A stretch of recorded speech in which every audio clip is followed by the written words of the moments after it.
नमस्कार दोस्तों, मैं शेखर कुमार स्वागत करता हूं अपने YouTube channel technical coaching classes Harda में। बहुत दिनों से मुझे स्टूडेंट्स कमेंट कर रहे थे, कह रहे थे कि सर पुराने पेपर यदि आपके पास हो टीओ के एग्ज़ाम के तो कृपया वो आप हमें ज़रूर शेयर कीजिए। तो आज मैं 2016 के जो है कुछ पेपर आपके पास में लेकर आ रहा हूँ, जिसमें से एक पेपर हमारे पास में भी मौजूद है। यदि कोई चैनल पर नए हैं तो चैनल को सब्सक्राइब कर लीजिए, वीडियो को लाइक कीजिए और अधिक से अधिक लोगों को शेयर कीजिए। तो चलिए स्टार्ट करते हैं। हमारे क्वेश्चन पेपर में जो ये टीयू का क्वेश्चन पेपर है, कोड नंबर भी इसमें लिखे बाकायदा आपको। तो इसमें लिखा है व्हीटस्टोन ब्रिज के संशोधित रूप को केल्विन के डबल ब्रिज के रूप में जाना जाता है। मूल्यों के प्रतिरोध को मापने के लिए प्रयोग किया जाता है 1 ओम से कम, 5 ओम से अधिक, 10 ओम से कम या 7 ओम से अधिक। व्हीटस्टोन ब्रिज का संशोधित रूप जो केल्विन डबल ब्रिज है, इसका यूज हम क्या में करते हैं? 1 ओम से यदि कम ओम के यदि रेजिस्टेंस है तो उसको मेजरमेंट करने के लिए हम जो है व्हीटस्टोन ब्रिज की जगह पर केल्विन डबल ब्रिज का यूज करते हैं। अगला जो क्वेश्चन पेपर है आपका,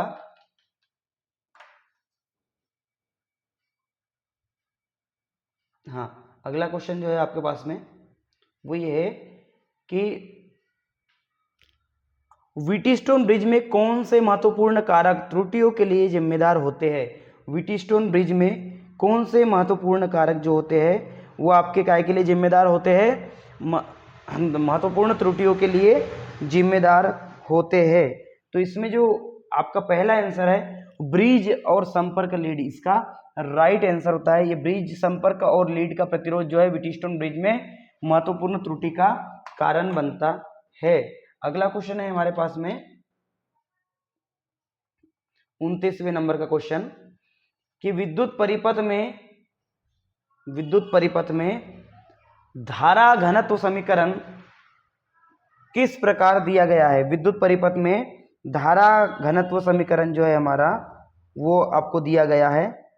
तो इसका क्या आंसर होगा भाई? राइट आंसर, इसका जो राइट आंसर होगा वो आपका बी वाला जो है इसमें दिया है, I/A एम्पियर प्रति वर्ग मीटर, इसका राइट आंसर। विद्युत परिपथ में जो धारा घनत्व है इसका समीकरण जो है I/A हो जाएगा, एम्पियर प्रति मीटर स्क्वायर, इसका राइट आंसर होगा।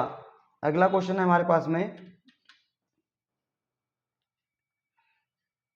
फ्लक्स की SI इकाई, जो फ्लक्स है उसकी SI इकाई जो है खालिस्तान द्वारा दी गई है, वोल्ट के द्वारा, एम्पियर के द्वारा, ओम के द्वारा या वेबर। तो इसका डी जो है राइट आंसर हो जाएगा।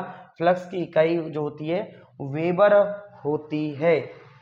अगला क्वेश्चन है हमारे पास में विद्युत परिपथ में उत्तेजन बल का नाम क्या है? विद्युत परिपथ में जो उत्तेजन बल है उसका क्या नाम होता है? तो इसका जो नाम होता है वो होता है क्या आपका? वोल्ट में ईएमएफ, वोल्ट में ईएमएफ इन वोल्ट से विद्युत परिपथ में उत्तेजन बल, मतलब एक्साइटेशन फोर्स जो है वो वोल्ट में मेजरमेंट किया जाता है इसका, है ना। अगला क्वेश्चन है हमारे पास में 32वें नंबर का कि कंडक्टर में करंट क्या तय करता है? कंडक्टर में करंट क्या तय करता है? चुंबकीय रेखाओं की संख्या, चुंबकीय ध्रुवों की संख्या, इलेक्ट्रॉन्स का प्रवाह या इलेक्ट्रॉन्स की संख्या। तो इलेक्ट्रॉन्स का जो प्रवाह है वो कंडक्टर में जो करंट है वो इलेक्ट्रॉन्स के प्रवाह को, मतलब जो है नंबर ऑफ इलेक्ट्रॉन्स को तय करता है। अगला जो क्वेश्चन होगा आपके पास में वो क्वेश्चन है जो चित्र दिया गया है, इस चित्र में संबंधित सर्किट की पहचान करना है हमको। ये एक डायग्राम आया है और डायग्राम में जो है इसकी हमको पहचान करना है कि कौन से प्रकार का जो है सर्किट है, ये मैग्नेटिक सर्किट है या समांतर सीरीज सर्किट है या आपका विद्युत सर्किट है। तो ये कौन से प्रकार का सर्किट है भाई? ये आपका है मैग्नेटिक सर्किट है, क्योंकि इसमें जो है आप यहाँ देखो जो मैग्नेटिक जो फ्लक्स है वो आपको शो किया गया है और ये जो है फ्लक्स इस तरीके से रोटेशन कर रहा है, ट्रांसफार्मर है एक तरीके से। तो इसमें क्या होता है? चुंबकीय सर्किट बनता है। अगला क्वेश्चन है हमारे पास में, ये जो प्लेटें दी गई है सौर पैनल के, इसमें प्रकार की पहचान करनी की कौन से प्रकार की सोलर पैनल है। ये जो सोलर पैनल दी है ये कौन से प्रकार की सोलर पैनल है? ये ऑर्गेनिक सोलर पैनल है या अनाकार सिलिकॉन, मतलब हम कह सकते हैं कि एमोरफोस सिलिकॉन्स या मोनोक्रोम या आपका पेरोक्साइट और सोलर पैनल है। तो इसमें कौन सी है? ये जो दी गई है मोनोक्रोम टाइप की है ना। तो इसका जो राइट आंसर हो जाएगा वो कौन सा हो जाएगा? सी जो है इसका राइट आंसर है। मोनोक्रोम टाइप की जो है ये आपकी सोलर पैनल है। अगला क्वेश्चन है हमारे पास में, वह उपकरण जो प्रकाश की ऊर्जा को सीधे बिजली में परिवर्तित करने के लिए फोटोवोल्टिक प्रभाव का उपयोग करता है, विद्युत आवेश उत्पन्न करता है। ऐसा उपकरण जो प्रकाश की ऊर्जा को सीधे बिजली में परिवर्तित कर देता है और उसको बिजली में परिवर्तित करने के लिए फोटोवोल्टिक प्रभाव का उपयोग करता है। तो इसका जो राइट आंसर हो जाएगा वो हो जाएगा सोलर सेल। सोलर सेल जो है इसका राइट आंसर जो क्वेश्चन पेपर में आए हुए है ना। ये 2016 का क्वेश्चन पेपर सेट है जो इलेक्ट्रिशियन टीओ में आए हुए थे एग्जाम में। तो ये जो है सेकेंड शिफ्ट का एग्जाम है आपका।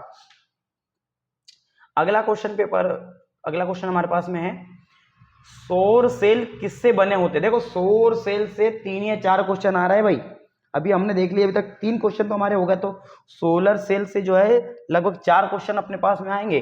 तो सोलर सेल जो होते हैं किससे बने होते हैं? कैल्शियम परमाणु से या सिलिकॉन परमाणु से या पोटेशियम परमाणु से या मैग्नीशियम। तो सिलिकॉन से बने होते हैं, सभी को पता है। तो इसका राइट आंसर क्या हो जाएगा? सिलिकॉन परमाणु इसका राइट आंसर हो जाएगा। अगला क्वेश्चन है हमारे पास में, ये जो डायोड दिया है, फोटो डायोड का प्रतीक खालिस्तान द्वारा दिया जाता है। फोटो डायोड का प्रतीक खालिस्तान के द्वारा दिया जाता है। फोटो डायोड जो है इनमें से किसके द्वारा दिया जाता है? फोटो डायोड है ना। तो ये जो है इसमें ये है आपका फोटो डायोड है ना। ये फोटो डायोड, क्योंकि इसमें क्या है, ये फोटान जो है आ रहा है, इस तरीके से इसमें बताया गया है। तो चौथे नंबर का जो है डी ऑप्शन इसमें बिल्कुल राइट आंसर है। अगला क्वेश्चन हमारे पास में, निम्न में से कौन सा ट्रांसफार्मर का हिस्सा नहीं है? कोर, ये भी ट्रांसफार्मर का हिस्सा है। टैंक भी इसका ट्रांसफार्मर का हिस्सा है। तीसरा फोटोवोल्टिक सेल और चौथा वाइंडिंग भी है, टैंक भी है, कोर भी है। फोटोवोल्टिक सेल जो है इसका राइट आंसर हो जाएगा, जो ट्रांसफार्मर का हिस्सा नहीं होता है। तो photovoltaic cell is a right answer. अगला जो है आपका, लेप वाइंडिंग में क्वेश्चन क्या है? लेप वाइंडिंग में ए का मान कितना होता है? लेप वाइंडिंग में ए का मान कितना होता है? लेप वाइंडिंग में हमको पूछा है ए का मान कितना होता है। तो ए का मान जो होगा वो चालकों के बराबर होगा, जेड के बराबर। तो जेड इसका राइट आंसर जो है आपका, ए किसके बराबर हो जाएगा? पी के बराबर। लेप वाइंडिंग की बात कर रहा है तो लेप वाइंडिंग में जो ए होगा वो किसके बराबर होगा? पी के बराबर होगा। समांतर पथ जो है पोल के बराबर होंगे। समांतर पथों की संख्या पोल के बराबर होगी। ए बराबर पी, इसका राइट आंसर हो जाएगा। अगला क्वेश्चन है, वेव वाइंडिंग में ए का मान। देखो लेप वाइंडिंग से भी एक क्वेश्चन आया और वेव वाइंडिंग से भी लगातार एक क्वेश्चन आ चुका है। तो वेव वाइंडिंग में ए ये कितना होगा? हमेशा 2 होंगे। हमेशा कितने होंगे? 2 होंगे। चाहे इसमें कितने ही पोल हो, हमेशा जो ए का मान मतलब समांतर पथों की संख्या, ए बराबर क्या होता है? समांतर पथ, इसकी संख्या हमेशा 2 होगी। तो 2 इसका राइट आंसर हो जाएगा। वेव वाइंडिंग के लिए हमेशा 2 होगी, ये सभी लोग याद रखना। अगला क्वेश्चन है हमारे पास में, उस वाइंडिंग का नाम बताइए जिसमें ब्रुशों के बीच समांतर पथों की संख्या ध्रुवों की संख्या की 3 गुनी होती है। उस वाइंडिंग का नाम बताइए जिसमें ब्रुशों के बीच समांतर पथों की संख्या ध्रुवों की संख्या की 3 गुनी होती है। सिंपलेक्स लेप वाइंडिंग, डुप्लेक्स लेप या ट्रिप्लेक्स लेप। तो स्पष्ट दिया है ध्रुवों की संख्या की 3 गुनी, मतलब ट्रिप्लेक्स वाइंडिंग जो है इसका राइट आंसर हो जाएगा। ट्रिप्लेक्स वाइंडिंग इसका राइट आंसर हो जाएगा। अगला क्वेश्चन है हमारे पास में, एक 3 फेज एसी मोटर के रोटर को किस पर स्थिर किया जाता है? इसको जो है किस पर हम स्थिर कर सकते हैं?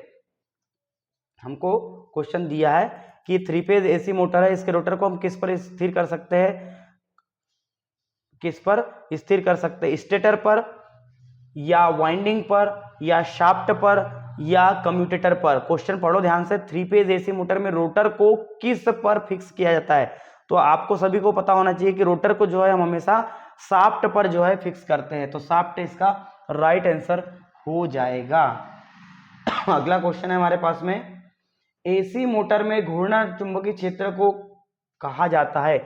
एसी मोटर में रोटेटिंग मैग्नेटिक फील्ड को क्या कहा जाता है? इंस्टेंटेनियस स्पीड या सिंक्रोनस स्पीड या वेरिएबल स्पीड या एवरेज स्पीड? तो हम इसको जो बोलेंगे एसी मोटर में रोटेटिंग मैग्नेटिक फील्ड जो है हम इसको बोलते हैं वेरिएबल स्पीड, तुल्यकाली स्पीड जो है ना, वो हम बोलेंगे इसके रोटेटिंग मैग्नेटिक फील्ड को। तो बी इसका राइट आंसर है। अगला क्वेश्चन है हमारा, एक 3 फेज हमको दिया है क्वेश्चन, 3 फेज एसी मोटर की स्लिप की गणना, 3 फेज एसी मोटर की स्लिप की गणना कैसे करते हैं? देखो स्लिप परसेंट दिया है इसमें, तो इसका जो होगा NS minus NR upon NS into 100%। इसका मतलब पहला ही आंसर जो है बिल्कुल राइट आंसर हो जाएगा। पहला आंसर जो है इसका राइट आंसर हो जाएगा। NS माइनस NR है ना, NS minus NR upon NS। NS क्या है? सिंक्रोनस स्पीड है, NR जो है रोटर की स्पीड, और परसेंट बोला इसलिए 100% आएगा, है ना। तो इसका राइट आंसर, यदि इसमें आपसे पूछे सिंक्रोनस स्पीड स्लिप का जो है, तो NS बराबर क्या हो जाएगा? NS माइनस NR हो जाएगा सिंक्रोनस स्पीड के लिए, है ना, स्लिप का। तो ये थोड़ा सा ध्यान रखना। अगला जो है क्वेश्चन आपका, वो क्वेश्चन है कि डीसी मशीन के बाहरी भाग को जाना जाता है, डीसी मशीन के बाहरी भाग को किस नाम से जानते हैं? योक के नाम से, या आर्मेचर के नाम से, या फील्ड कॉइल के नाम से, या आपका कम्यूटेटर के नाम से? तो आपको सभी को पता है जो डीसी मोटर का जो बाहरी भाग होता है वो क्या होता है? योक। तो योक जो है इसका राइट आंसर हो जाएगा, योक या बॉडी इसको जो हम कहेंगे। अगला क्वेश्चन हमारे पास में कि डीसी मशीन में ब्रेक टेस्ट में आउटपुट टार्क, डीसी मशीन में ब्रेक टेस्ट में आउटपुट टार्क जो है इस प्रकार दिया जाता है 9.81 S1 माइनस S2 इंटू आपका क्या है? R है। तो इसमें जो राइट आंसर है वो क्या हो जाएगा? 9.81 S1 minus S2 into R और 5.82 S2 minus S1 into R, मतलब पहला जो है इसका राइट आंसर हो जाएगा।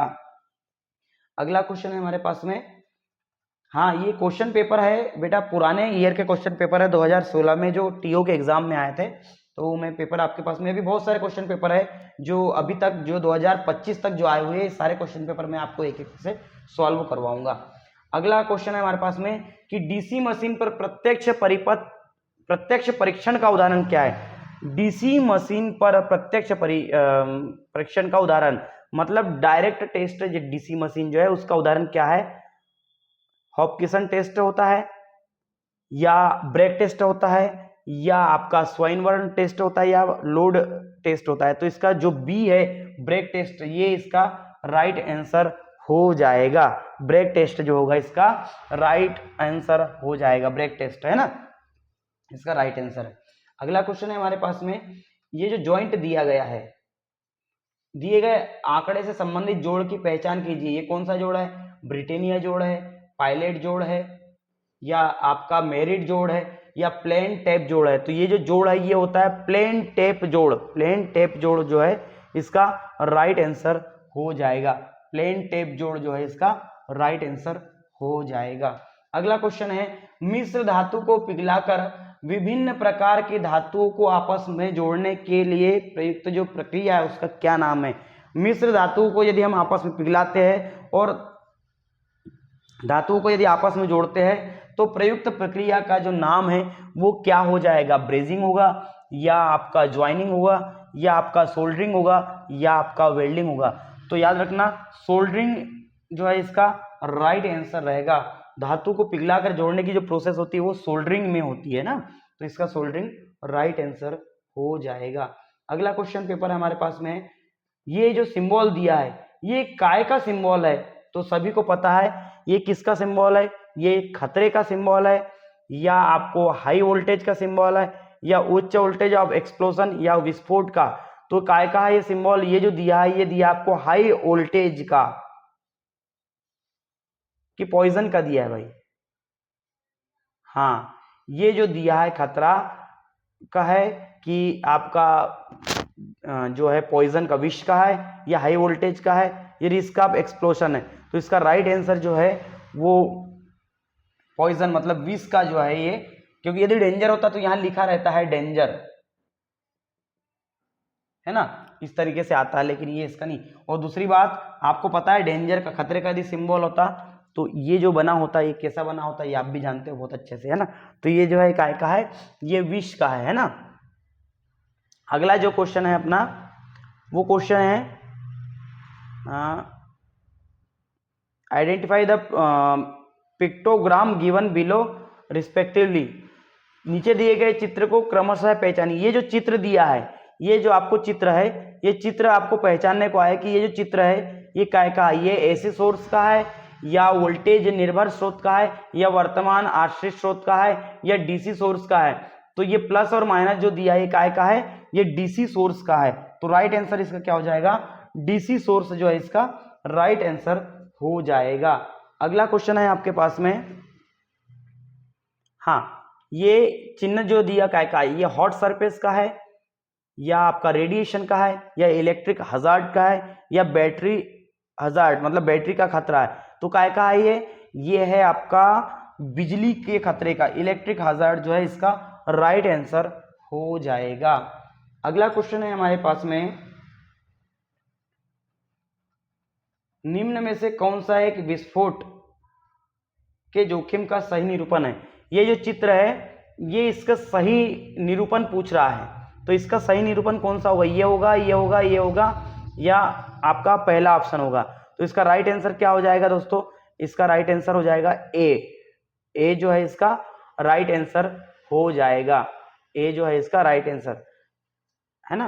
विस्फोट के जोखिम का सही चिन्ह तो ये है आपका राइट आंसर। अगला क्वेश्चन है हमारे पास में,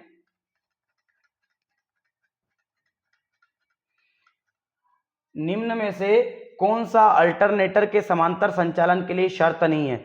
मतलब अल्टरनेटर का जो पैरेलल कॉम्बिनेशन है, उसके पैरेलल ऑपरेशन, उसके लिए क्या जो शर्त है वो सही नहीं है कि दो प्रणाली का चरण कोण बराबर होना चाहिए, या पहले में करंट दूसरे सिस्टम से ज्यादा होना चाहिए, या अनंत बसबार और आने वाली मशीन का वोल्टेज समान होना चाहिए, या बसबार वोल्टेज और आने वाली मशीन वोल्टेज का चरण क्रम समान। ये भी सही है, ये भी सही है, ये दो प्रणाली चरण कोण बराबर, ये भी सही है, लेकिन पहले में करंट दूसरे सिस्टम से ज्यादा होना चाहिए, बिल्कुल रॉन्ग आंसर है। इसका मतलब जो पैरेलल ऑपरेशन है उसके लिए ये वाली शर्त बिल्कुल जरूरी नहीं है, मतलब ये जो दिया है ये गलत दिया है, ये शर्त उसकी नहीं है। तो राइट आंसर क्या हो जाएगा, बी इसका राइट आंसर हो जाएगा। अगला, अर्थिंग के संबंध में दिए गए प्रतीक में से सही प्रतीक की पहचान करना है। हमको इसमें से अर्थिंग के संबंध में दिए गए प्रतीक जो है ए बी और सी जो हमको दी है, इसके सही हमको पहचान करना है।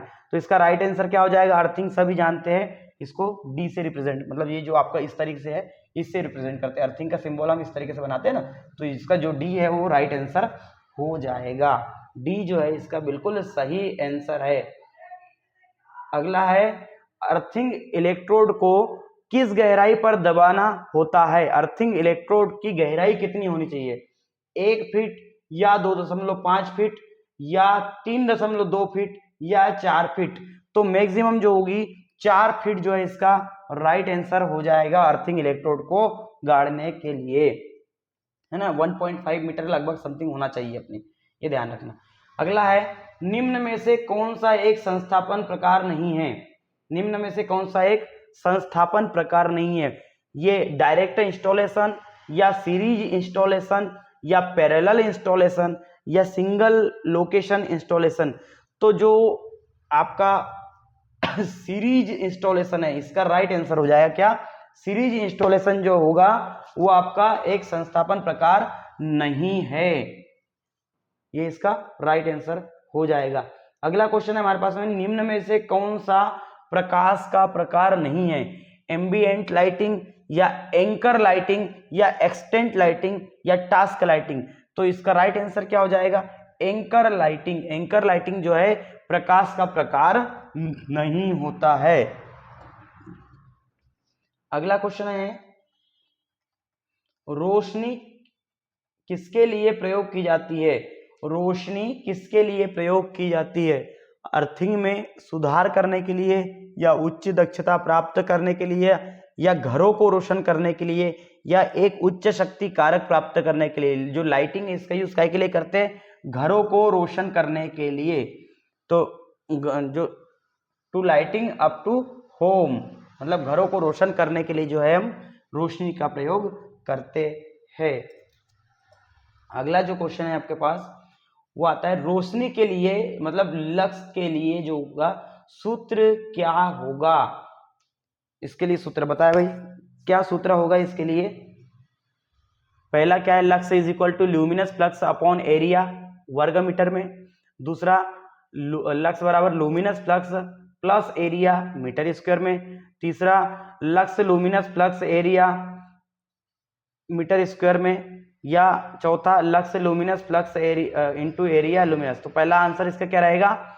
इसका पहला आंसर हो जाएगा सही, वो हो जाएगा आपका क्या कि lux is equal to luminous flux upon area metre में। इसका राइट आंसर हो जाएगा, ए वाला जो है इसका राइट आंसर हो जाएगा। अगला क्वेश्चन है हमारे पास में, हाँ बेटा ये 2016 में आए हुए क्वेश्चन अब भी बताया मैंने। अल्टरनेटर कितने समय तक चलता है? अल्टरनेटर कितने समय तक चलता है? 2 साल या 5 साल, मतलब 2 ईयर, 5 ईयर, या 9 ईयर, या 7 ईयर? तो 7 ईयर जो है इसका राइट आंसर हो जाएगा। 7 ईयर जो है इसका राइट आंसर हो जाएगा। अगला जो है, अल्टरनेटर के परीक्षण में सुरक्षा सावधानी क्या होती है? अल्टरनेटर के परीक्षण में सुरक्षा सावधानी जो है क्या होती है? शॉर्ट सर्किट पर अल्टरनेटर को कभी भी संचालित नहीं करना, या अल्टरनेटर को कभी भी भरी हुई स्थिति में संचालित नहीं करना, मतलब लोड कंडीशन में जो है ऑपरेट नहीं करना है, या कभी भी ओपन सर्किट अल्टरनेटर का संचालन नहीं करना चाहिए, या अल्टरनेटर को कभी भी नो लोड की स्थिति में संचालित नहीं करना। तो कभी भी open circuit, never operation alternator on an open circuit, मतलब ओपन सर्किट की स्थिति में इसको भी कभी भी ऑपरेट नहीं करना चाहिए। अगला क्वेश्चन है आपका, अनुशंसित आरपीएम क्या है जिस पर चार्जिंग प्रदर्शन परीक्षण किया जाता है? मतलब what is the recommended RPM at which the charging performance test is done? अनुशंसित आरपीएम क्या है जिस पर चार्जिंग प्रदर्शन परीक्षण किया जाता है? 2500 आरपीएम पर, या 1500 आरपीएम पर, या 1900 आरपीएम पर, या 7500 तो इसका राइट आंसर क्या हो जाएगा? 25,000 आरपीएम, मतलब 2500 आरपीएम। 2500 जो होगा, 2500 आरपीएम जो होगा, इसका राइट आंसर हो जाएगा। अगला क्वेश्चन है हमारे पास में, एक डायग्राम आया है, चित्र में सर्विस लाइन के प्रकार की पहचान कीजिए। ये जो सर्विस लाइन दी है ये किस प्रकार की सर्विस लाइन है? इसको ध्यान से देखें चित्र को, और फिर हमको बताना है कि ये जो सर्विस लाइन है ये किस प्रकार की सर्विस लाइन है। ये जो है ये यहाँ ब्रेकर का पैनल है, याद रखना सर्किट ब्रेकर का है, और ये जो है आपका क्या है, सर्विस मीटर है। उसके बाद में जो है आपके सर्किट ब्रेकर पैनल लगे हुए। तो ये कौन से प्रकार के सर्विस लाइन का प्रकार है? ये अंडरग्राउंड ट्रांसमिशन है, या ओवरहेड ट्रांसमिशन है, या आपका सब स्टेशन सब ट्रांसमिशन लाइन है, या ट्रेडिशनल ट्रांसमिशन लाइन है? तो इसका राइट आंसर क्या हो जाएगा? ओवरहेड ट्रांसमिशन लाइन जो है इसका राइट आंसर, मतलब बी वाला जो है इसका राइट आंसर हो जाएगा। बी जो है इसका एग्जैक्ट राइट आंसर होगा। अगला क्वेश्चन है हमारे पास में, निम्न में से कौन सा बेसिक सर्किट फॉल्ट का प्रकार नहीं है? निम्न में से कौन सा बेसिक सर्किट फॉल्ट का प्रकार नहीं है? ओपन सर्किट फॉल्ट, या हाई रेजिस्टेंस फॉल्ट, या शॉर्ट टू पावर, या हाई फ्लक्स फॉल्ट? तो इसका जो राइट आंसर होगा वो होगा क्या आपका हाई फ्लक्स, मतलब उच्च प्रवाह दोष जो है इसका राइट आंसर हो जाएगा। बेसिक सर्किट फॉल्ट का प्रकार जो है हाई फ्लक्स फॉल्ट नहीं होता, बाकी ये सब जो है बेसिक सर्किट जो है फॉल्ट इसके प्रकार होते हैं।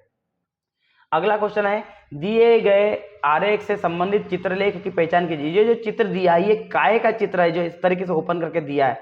ये सर्किट ब्रेकर है, या आपका स्विच है, या आपका बल्ब है, या आपका वायर का ज्वाइंट है?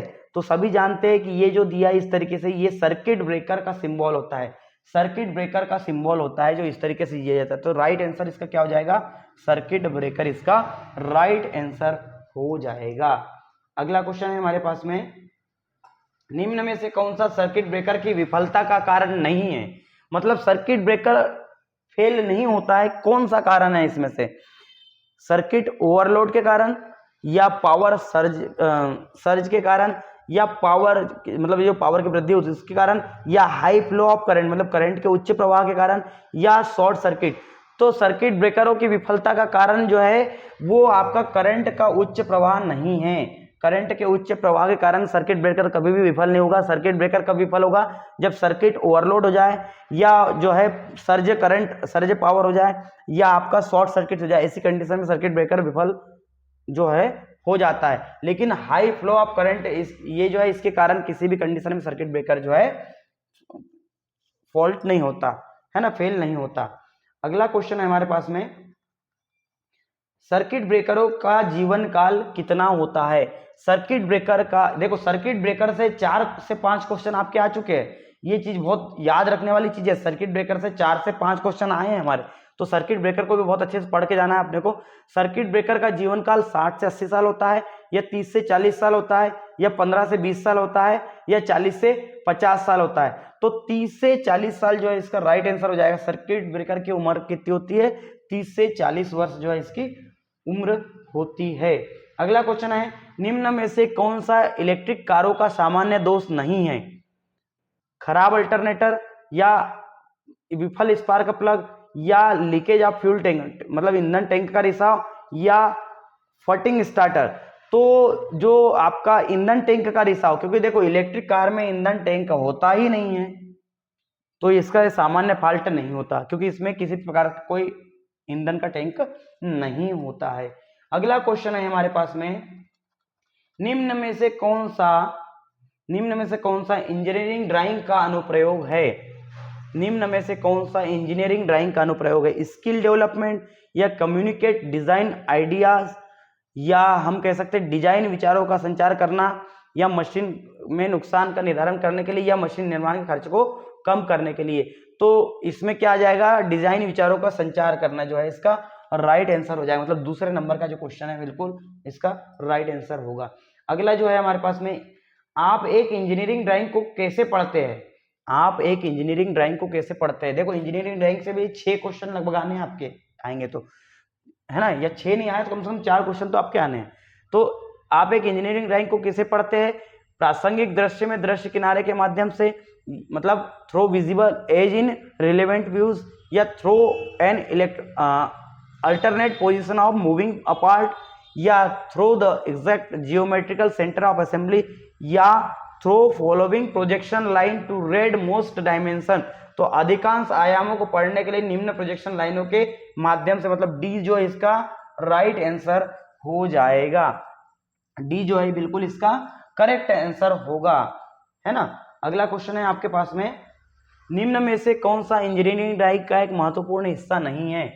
जियोमेट्री मतलब ज्यामिति, या डायमेंशन आयाम, या मेजरमेंट माप, या टॉलरेंस। तो इसमें जो आयाम है, मेजरमेंट अपना जो क्या बोलना चाहिए, डायमेंशनिंग जो बोलते हैं अपन, ये जो है ये इसका एक हिस्सा नहीं। बाकी ये सारे जो मेजरमेंट टॉलरेंस और आपके जियोमेट्री है इसके हिस्से, लेकिन डायमेंशन जो है इसका हिस्सा नहीं होता है।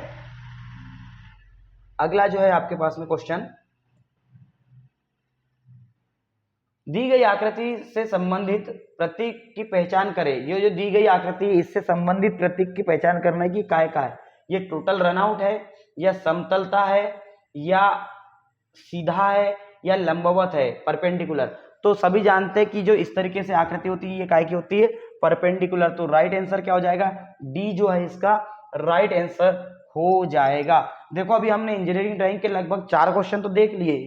अब अगला क्वेश्चन फिर हमारे पास में आ चुका है, क्या है, दी गई आकृति से संबंधित प्रतीक की पहचान करें। ये जो है ये आकृति काय की है, यह है समरूपता की, या कोण की स्थिति की, या समानता की, या आपकी सतह के प्रोफाइल की। तो इसका राइट आंसर क्या हो जाएगा, ये दोनों जो दिए ये काय की है भाई, ये आपकी है पैरेलाइजेशन, समानता जो है, पैरेलिज्म जो है समानता है, इसका जो है राइट आंसर हो जाएगा।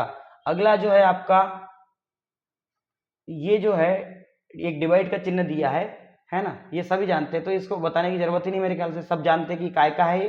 हाँ, ये डिवाइडेशन का है, डिवाइडेशन इसका राइट आंसर हो जाएगा, भागित का चिन्ह है। अब बताओ, इतने अच्छे क्वेश्चन आए हैं। अगला क्वेश्चन है आपके पास में, ये जो क्वेश्चन है ये चिन्ह काय का चिन्ह होता है, तो ये आपको सभी को पता है, ये सब्सट्रैक्शन का जो है चिन्ह होता है, मतलब घटाव का चिन्ह होता है, तो ये भी कोई भी कर सकता है आसानी से ये क्वेश्चन भी। अगला क्वेश्चन है,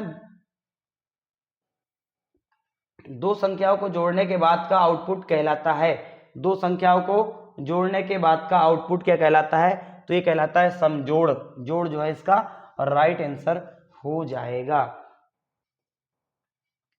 अगला है, दो या दो से अधिक संख्याओं का गुणा करने पर प्राप्त परिणामी क्या कहलाता है, दो या दो से अधिक संख्याओं का गुणा करने पर प्राप्त परिणामी जो है वो क्या कहलाता है, तो जो है क्या कहलाता है आपका प्रोडक्ट, है ना, गुणन जिसको बोलते हैं, गुणन जो इसका राइट आंसर हो जाएगा। तो अब इसमें कुछ विज्ञान के क्वेश्चन है, कुछ मैथ्स के क्वेश्चन है, तो इस तरीके से जो है आपको ये क्वेश्चन जो है लगभग पूछे जाएंगे।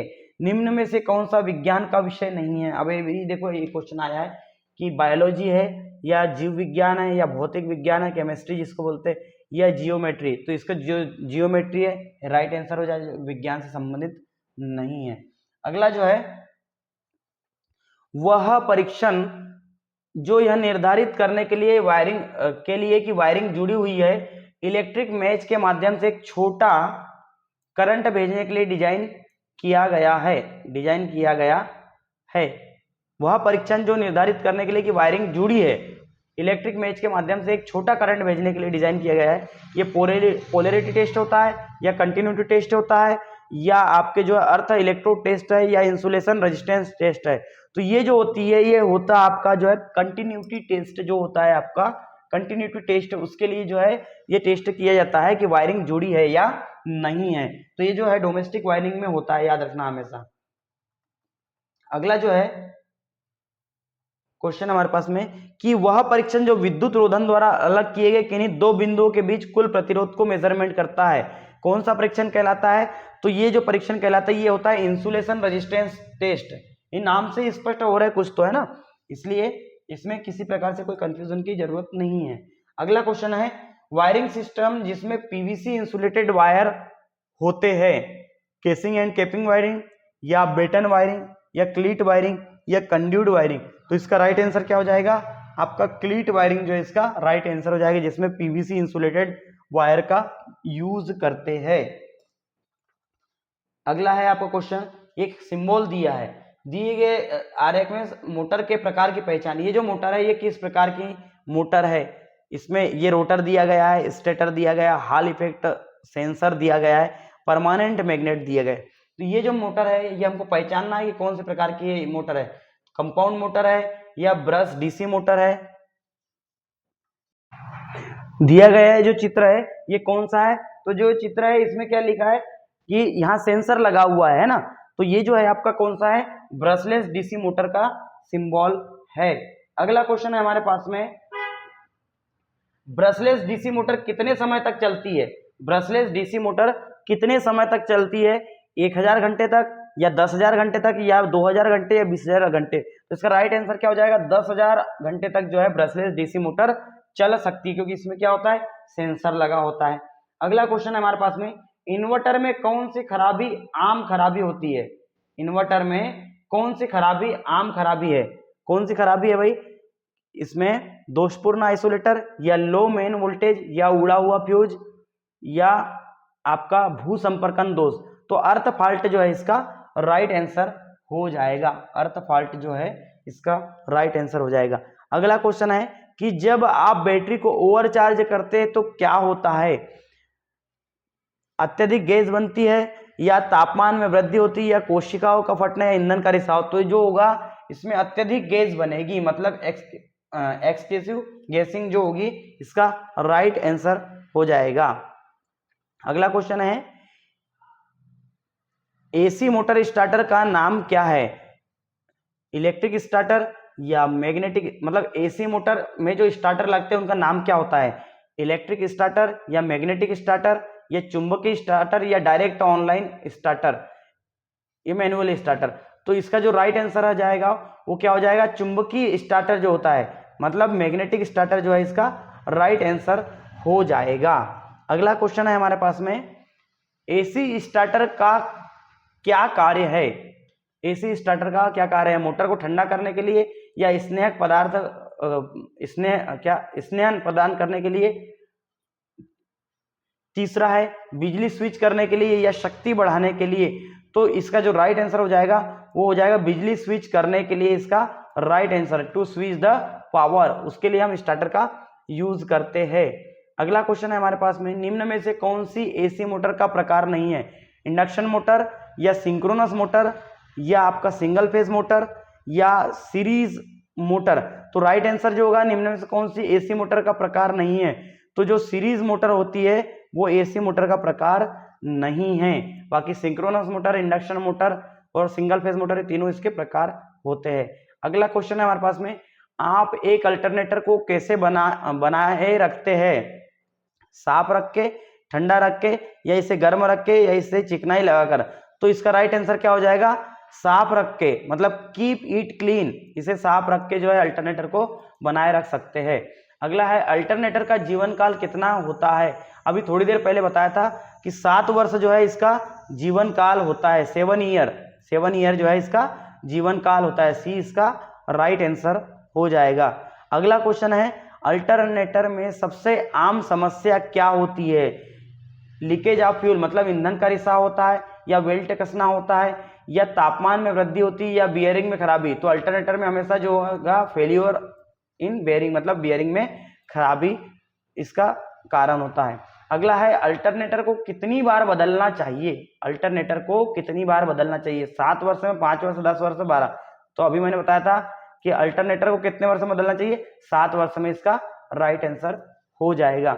अगला क्वेश्चन है आपके पास में, लैप वाइंडिंग अनुप्रयोग में मुख्य रूप से उच्च धारा और निम्न वोल्टेज मशीन शामिल होती है।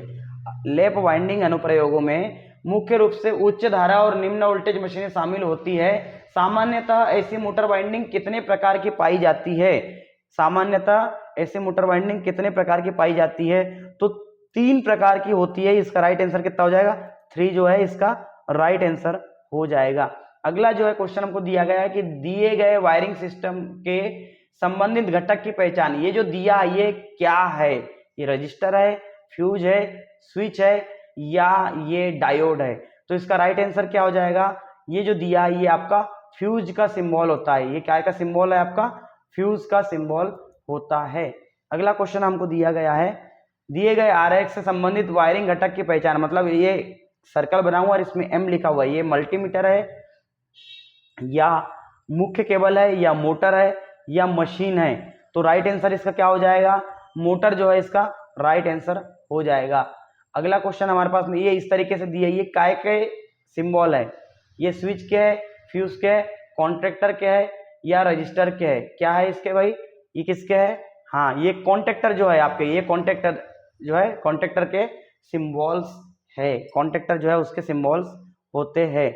अगला क्वेश्चन हमारे पास में, DOL स्टार्टर का मुख्य केंद्र कौन सा होता है? DOL स्टार्टर जो होता है, डायरेक्ट ऑनलाइन स्टार्टर जिसको बोलते हैं, इसका मुख्य केंद्र कौन सा है? तो इसका मुख्य केंद्र क्या होता है भाई? रिले कॉइल जो है इसका मुख्य केंद्र होता है। रिले कॉइल जो है इसका राइट आंसर होता है। अगला क्वेश्चन है हमारे पास में, DC मोटर की वोल्टेज होती है 0.5 से 450 वोल्ट, या 0.2 से 360 वोल्ट, या 1.5 वोल्ट से 100 वोल्ट, या 2.5 से 230 वोल्ट? तो 1.5 से 100 वोल्ट जो है इसका राइट आंसर, मतलब सी जो है इसका राइट आंसर हो जाएगा।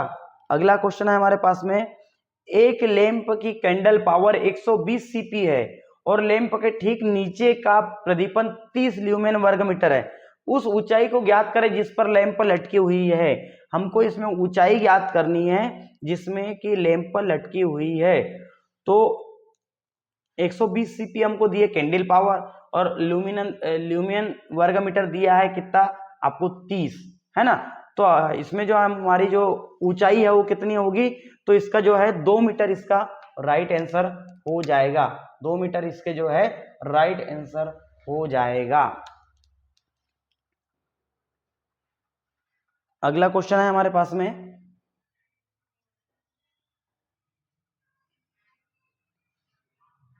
2023 का क्वेश्चन पेपर है। हम इसको जो है नेक्स्ट वीडियो में ज़रूर देखने वाले हैं। इसमें एक एक चीज़ जो है मैं आपको डिटेल समझाऊंगा। जब तक के लिए स्वस्थ रहे, मस्त रहे और अपनों का ख्याल रखें।